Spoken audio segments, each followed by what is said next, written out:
AJ ನ್ಯೂಸ್ಗೆ ಸ್ವಾಗತ. ಮುಖ್ಯಮಂತ್ರಿ ಸಿದ್ದರಾಮಯ್ಯ ಸರ್ಕಾರ ಪಂಚಮಸಾಲಿ ಸಮುದಾಯದ ಮೇಲೆ ಮಾಡಿದ ಮಾರಣಾಂತಿಕ ಹಲ್ಲೆ ಖಂಡಿಸಿ ಪಟ್ಟಣದ ಅವಾಜಿ ವೃತ್ತದಲ್ಲಿ ರಸ್ತೆ ತಡೆ ನಡೆಸಿದರು. ಬೆಳಗಾವಿಯಲ್ಲಿ ರಸ್ತೆ ತಡೆ ಚಳವಳಿ ಹಾಗೂ ಬೃಹತ್ ಶಾಂತಿಯುತ ಪ್ರತಿಭಟನೆ ಸಂದರ್ಭದಲ್ಲಿ ಲಾಠಿ ಚಾರ್ಜ್ ಮಾಡಿದ ಪೊಲೀಸ್ ಅಧಿಕಾರಿ ಇತಿ ಇಂದ್ರಂ ಅವರನ್ನ ವಜಾಗೊಳಿಸಬೇಕು ಅಂತ ಒತ್ತಾಯಿಸಿ ತಹಸೀಲ್ದಾರ್ ಮುಖಾಂತರ ರಾಜ್ಯಪಾಲರಿಗೆ ಮನವಿ ಸಲ್ಲಿಸಲಾಗಿದೆ. ಅಧ್ಯಕ್ಷ ಹಾಗೂ ಹಿರಿಯ ನ್ಯಾಯವಾದಿ ಬಸವರಾಜ್ ಏಟಿ ಮಾತನಾಡಿ, ಪಂಚಮಸಾಲಿ ಜಗದ್ಗುರು ಮಹಾಪೀಠದ ಪ್ರಥಮ ಜಗದ್ಗುರುಗಳು ಆದ ಶ್ರೀ ಬಸವಜಯ ಮೃತ್ಯುಂಜಯ ಮಹಾಸ್ವಾಮಿಗಳ ನೇತೃತ್ವದಲ್ಲಿ ಲಿಂಗಾಯತ ಪಂಚಮಸಾಲಿ ಸಮುದಾಯದ 2A ಮೀಸಲಾತಿ ಹೋರಾಟವನ್ನು ಶಾಂತಿಯುತವಾಗಿ ಬೆಳಗಾವಿಯ ಸುವರ್ಣ ವಿಧಾನಸೌಧದ ಮುಂಭಾಗದಲ್ಲಿ ಮಂಗಳವಾರ ಹಮ್ಮಿಕೊಳ್ಳಲಾಗಿತ್ತು. ಈ ಸಂದರ್ಭದಲ್ಲಿ ಪೊಲೀಸರು ಪ್ರತಿಭಟನೆ ನಿಯಂತ್ರಿಸಲು ದುರುದ್ದೇಶದಿಂದ ಲಾಠಿ ಚಾರ್ಜ್ ನೆಪದಲ್ಲಿ ಮಾರಣಾಂತಿಕ ಹಲ್ಲೆ ಮಾಡಿದ್ದಾರೆ ಎಂದು ಆರೋಪಿಸಿದರು. ಕನ್ನಡ ರಕ್ಷಣಾ ವೇದಿಕೆ ತಾಲೂಕಾಧ್ಯಕ್ಷ ಪಟ್ಟಣ ಪಂಚಾಯಿತಿ ಅಧ್ಯಕ್ಷ ಅಶೋಕ್ ಅಂಗಡಿ ಮಾತನಾಡಿ, ಘಟನೆಯಲ್ಲಿ ಸುಮಾರು ಸಾವಿರಾರು ಜನರಿಗೆ ಗಂಭೀರ ಗಾಯಗಳಾಗಿದ್ದು 100ಕ್ಕೂ ಹೆಚ್ಚು ಹೋರಾಟಗಾರರ ಜೀವನ ಚಿಂತಾಜನಕವಾಗಿದೆ. ಅವರು ಆಸ್ಪತ್ರೆಯಲ್ಲಿ ಚಿಕಿತ್ಸೆ ಪಡೆದಿದ್ದಾರೆ. ಲಕ್ಷಾಂತರ ಪಂಚಮಸಾಲಿಗಳ ಮೇಲೆ ಗೂಂಡಾಗಿರಿ ಹಾಗೂ ಲಾಠಿ ಚಾರ್ಜ್ ಮಾಡಿಸಿ ನಮ್ಮ ರಕ್ತ ಹರಿಸಿದ್ದಾರೆ. ಇಂತಹ ಕ್ರೂರ ಕೃತ್ಯಕ್ಕೆ ಕಡಿವಾಣ ಹಾಕಬೇಕು ಅಂತ ಆಗ್ರಹಿಸಿದರು. ಸ್ವತಃ ಲಾಠಿ ಹಿಡಿದುಕೊಂಡು ಸ್ವಹಿತಾಸಕ್ತಿ ತೋರಿ ಪಂಚಮಸಾಲಿಗಳ ಮೇಲೆ ಮಾರಣಾಂತಿಕ ಹಲ್ಲೆ ಮಾಡಿದ ಪೊಲೀಸ್ ಮಹಾನಿರ್ದೇಶಕ ಆರ್ ಹಿತೇಂದ್ರ ಅವರನ್ನ ಕೂಡಲೇ ಸೇವೆಯಿಂದ ವಜಾಗೊಳಿಸಬೇಕು. ಈ ಗೂಂಡಾ ವರ್ತನೆ ಸರ್ಕಾರ ಮತ್ತು ಸಿದ್ದರಾಮಯ್ಯ ಅವರನ್ನ ಮುಂದುವರಿಯಲು ಅನರ್ಹರು. ಈ ಇಬ್ಬರನ್ನು ಕೂಡಲೇ ವಜಾಗೊಳಿಸಬೇಕೆಂಬ ಇಡೀ ಸಮಾಜದ ಪರವಾಗಿ ಮನವಿ ಮಾಡಿಕೊಳ್ಳಲಾಗಿದೆ. ಕೂಡಲೇ ಮುಖ್ಯಮಂತ್ರಿಗಳು ಸಮಾಜದ ಹಾಗೂ ನಮ್ಮ ಜಗದ್ಗುರುಗಳ ಕ್ಷಮೆ ಕೇಳಬೇಕು. ಈ ಕುತಂತ್ರ ರಾಜಕಾರಣಕ್ಕೆ ಕಡಿವಾಣ ಹಾಕಬೇಕು. ಅಲ್ಲದೆ ಪಂಚಮಸಾಲಿಗಳು ಹಾಗೂ ರೈತರ ಮೇಲೆ ಹಾಕಿರುವ ಎಫ್ಐಆರ್ ಕೇಸನ್ನ ಹಿಂಪಡಿಬೇಕು ಅಂತ ಆಗ್ರಹಿಸಿದರು. ಬೆಳಗಾವಿ ಚಳಿಗಾಲ ಅಧಿವೇಶನದಲ್ಲಿ ಪೂಜ್ಯ ಜಯ ಮೃತ್ಯುಂಜಯ ಸ್ವಾಮಿಗಳು ಒಂದು 17ನೇ ತಾರೀಕು ತಗೊಂಡಿದ್ರು. ಏನಪ್ಪ ಅಂತಂದ್ರೆ ನಮ್ಮ ಪಂಚಮಸಾಲಿ ಸಮಾಜದ ವಿದ್ಯಾಭ್ಯಾಸ ಹಾಗೂ ನೌಕರಿಗೆ ಮಾತ್ರ 2A ಮೀಸಲಾತಿ ಕೊಡುತ್ತೇವೆ ಒಂದು ಬೇಡಿಕೆ ಇಟ್ಟು ಸುಮಾರು ವರ್ಷಗಳಿಂದ ಪ್ರತಿಭಟನೆ ಮಾಡ್ಕೊಂಡು ಬಂದಿದ್ರು. ಹೋದ ವರ್ಷದ ಈಗ ಬಿಜೆಪಿ ಸರ್ಕಾರದಾಗ ಅವರು 2A ಮೀಸಲಾತಿಯನ್ನು ಕೊಡ್ತೇವೆ ಅಂತ ಹೇಳಿದ್ರು.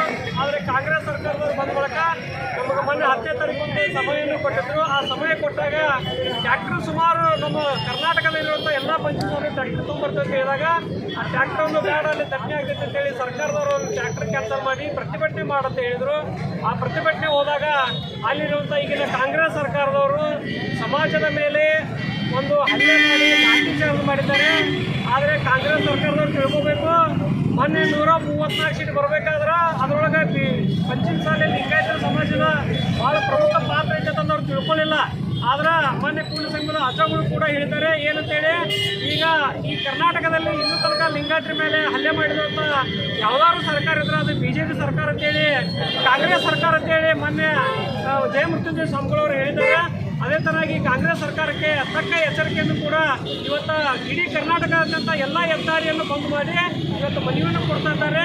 ಇದ್ರ ಮೇಲೆ ಕಾಂಗ್ರೆಸ್ ಸರ್ಕಾರ ಎಚ್ಚೆತ್ತುಕೊಳ್ಬೇಕು. ಇಲ್ಲಂದ್ರೆ ಈ ಹೆದ್ದಾರಿ ಬಂದಲ್ಲ, ಇನ್ನು ಮುಂದಿನ ದಿನಗಳಲ್ಲಿ ಅವರು ತಕ್ಕ ಪಾಠ ಕಲಿಸಿ ಅಂತ ಹೇಳಿದ್ದಾರೆ.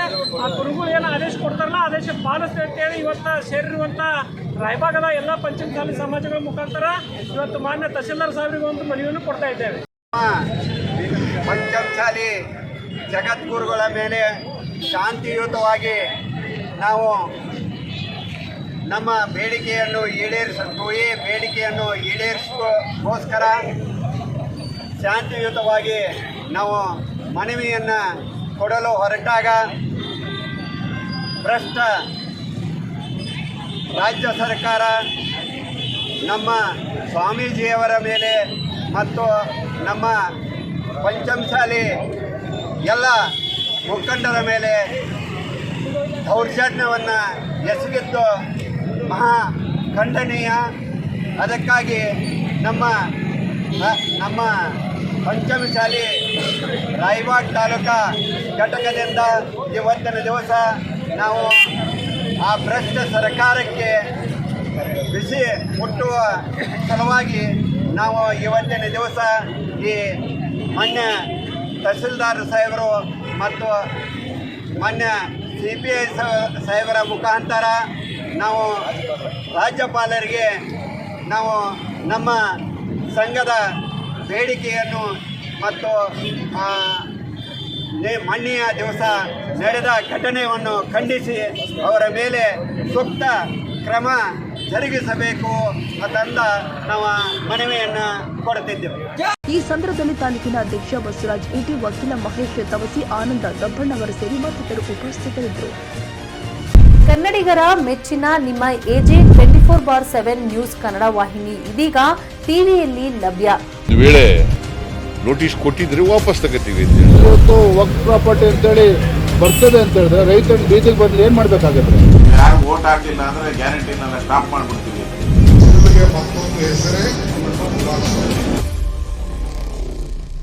ಕರ್ನಾಟಕ ಮತ್ತು ದೇಶ ವಿದೇಶ 360 ಡಿಗ್ರಿ ಸುದ್ದಿ ಹಾಗೂ ಉತ್ತರ ಕರ್ನಾಟಕ, ಬೆಳಗಾವಿ, ಬಾಗಲಕೋಟೆ, ಧಾರವಾಡ, ಹಾವೇರಿ, ಗದಗ, ಬಿಜಾಪುರ ಜಿಲ್ಲೆಯ ಕ್ಷಣ ಕ್ಷಣದ ವಿವರವನ್ನ ಪಡೆಯುವುದಕ್ಕೆ ಎಜೆ 24/7 ನ್ಯೂಸ್ ಕನ್ನಡ ವಾಹಿನಿಯನ್ನ ಲೈಕ್ ಮಾಡಿ, ವಿಡಿಯೋಗಳನ್ನ ಶೇರ್ ಮಾಡಿ, ಕಮೆಂಟ್ ಮಾಡುವ ಮೂಲಕ ನಮ್ಮ ವಾಹಿನಿಗೆ ಸಹಕಾರ ನೀಡಿ ಮತ್ತು ಚಾನೆಲ್ ಅನ್ನ ಸಬ್ಸ್ಕ್ರೈಬ್ ಮಾಡಿ. ಧನ್ಯವಾದಗಳು.